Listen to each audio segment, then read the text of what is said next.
پهلوانان توجک در چمپیونات آسیا اوید به گشتین جودو میان نورسان و جوانان که روزهای 16 مردم نوامبر سال 2023 و روزهای 18 19 نوامبر در شهر توشکند برگزار شد، 8 مدال، 3 طلا و 2 نقره و 3 برنجی به دست آوردند. تاجیکستان را در چمپیونات نورسان میان پسران 10 پهلوان و میان دختران 1 نفر نمایندگی کردند. از این شمار 3 نفرش لایق قطب‌الدینوف 55 کیلوگرم، یاسین باباکلانوف 60 کیلوگرم و محیدین اسداللهیف 73 کیلوگرم مقام اول را گرفته صاحب مدال طلا گشتند.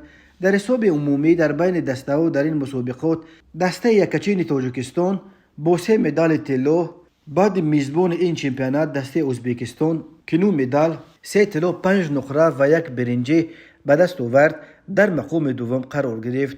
در چمپیونات آسیا بین جوانان در توشکند بیش از 170 ورزشگر از 15 کشور اشتراک کردند.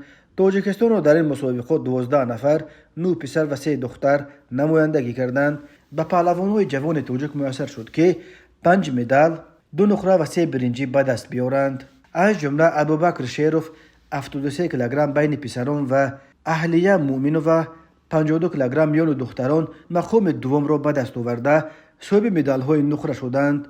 سنت الله موسویف 73 کیلوگرم، محمد جان عبدالجلیلوف 81 کیلوگرم و امید جان رجبوف 90 کیلوگرم در رقابت ها میان پسران با کسب مقام سیوم مدال های برنجی به دست آوردند. لازم به گفتن است که محمد جان عبدالجلیلوف برای مقام سیوم با پهلوان دیگر تاجیک سنت الله لایقوف رقابت کرد. در حساب عمومی بین دسته و دسته یکچین تاجیکستان با 5 مدال جای پنجم را گرفت.